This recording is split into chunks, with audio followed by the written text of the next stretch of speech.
I am Monica. And I am Frischa. I'm Anisa. I'm Yusfa. And I am Adhimas. We are from Group 2 and we would like to present about 5 principles of language assessment. The first principle of language assessment is practicality. Practicality is defined as the relationship between available resource for the test and the use of test. Brown in 2004 defines there are 4 terms of practicality. There are cost, time, administration, and scoring evaluation. The first element is cost. Cost means the test could not be too expensive to conduct. Also, the cost for the test has to stay within the budget. And then the second element is time. The test should stay with appropriate time. Also, the test should not be too long or too short. Then, the third element of practicality is administration. The test should not be too complicated or difficult to conduct. The test should be quite simple to administer. And the last is scoring or evaluation. The scoring process should fit into the time allocation, and a test should be accompanied by answer keys and scoring rubrics. That's all about practicality.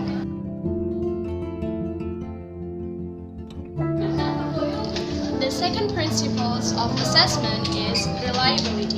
So, reliability is a test that is consistent and also dependable. For example, when we give the same test to the same students but on different occasions, the result of the test should be similar. And there are 4 tests of reliability. The first one is student-related, the second one is rater reliability, the third one is test administration, and the fourth one is test reliability. So, the student-related reliability is caused by illness, fatigue, bad day, physical and also psychological factors of the student.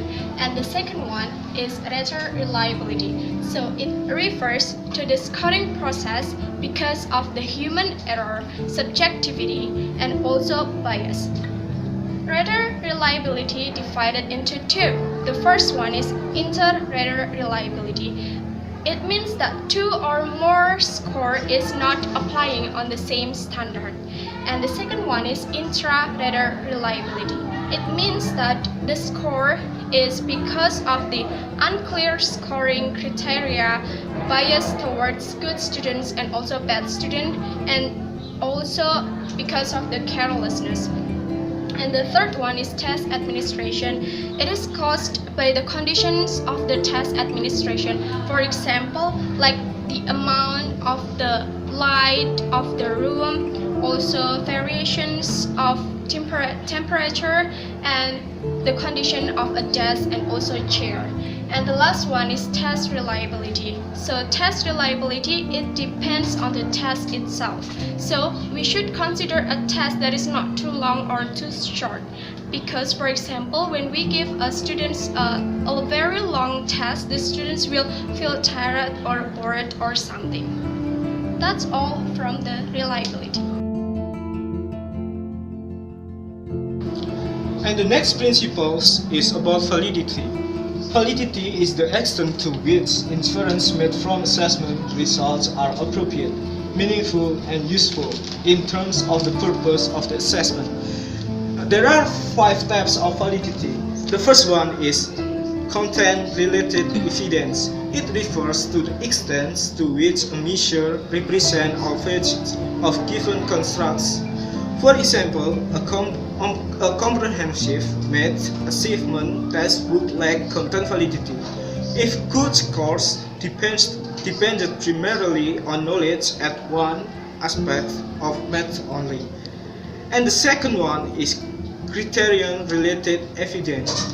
It measures how well one measure predicts an outcome for another measure. For example, a new intelligence test could be statistically analyzed against a standard IQ test if there is a high correlation between the two data sets. Then the criterion validity is high. And then the third type of validity is construct-related evidence. It refers to whether the test measures the construct adequately. For example, the measurement of human brain including intelligence, the level of emotion, proficiency, and ability. And then the fourth type of validity is consequential validity. It refers to positive or negative social consequences of particular tests. For example, the consequential validity of the standardized test, it consists of many positive attributes such as improve the students' learning and motivation, but it also consists of negative attributes such as, for example, the teacher only teach the students just to pass the test instead of actually understanding the material. And finally, the last type of validity is face validity. Face validity is a validity which a test is subjectively viewed as covering the concept it purports to measure. For example, IQ tests are supposed to measure intelligence.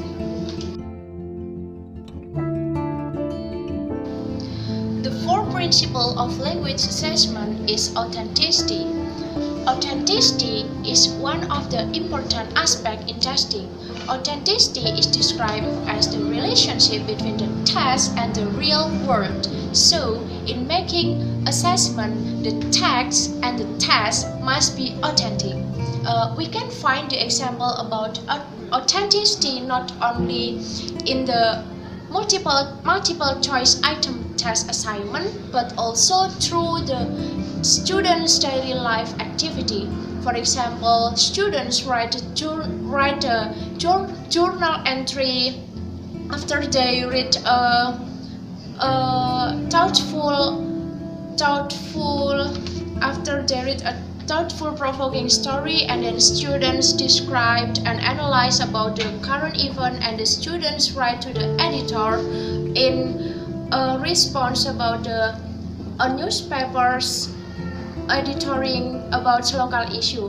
And in the authenticity in a test may be present in the following ways. The first one is the language used is as natural as possible, and the second one is the topic used must be contextualized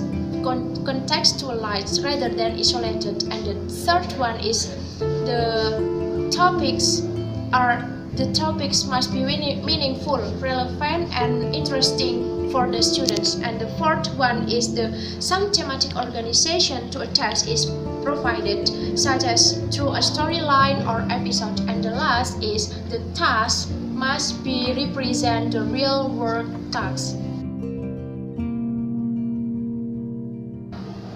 The last principle of language assessment is watchback. What is watchback? Watchback is the effect of testing in teaching and learning. There are two kinds of watchback. The first one is negative watchback, and the second one is positive watchback. Negative watchback if the test gives beneficial effect on teaching and learning, and then the positive watchback if the test gives beneficial effect on students in teaching and learning. Thank you. That's all from us. Thank you!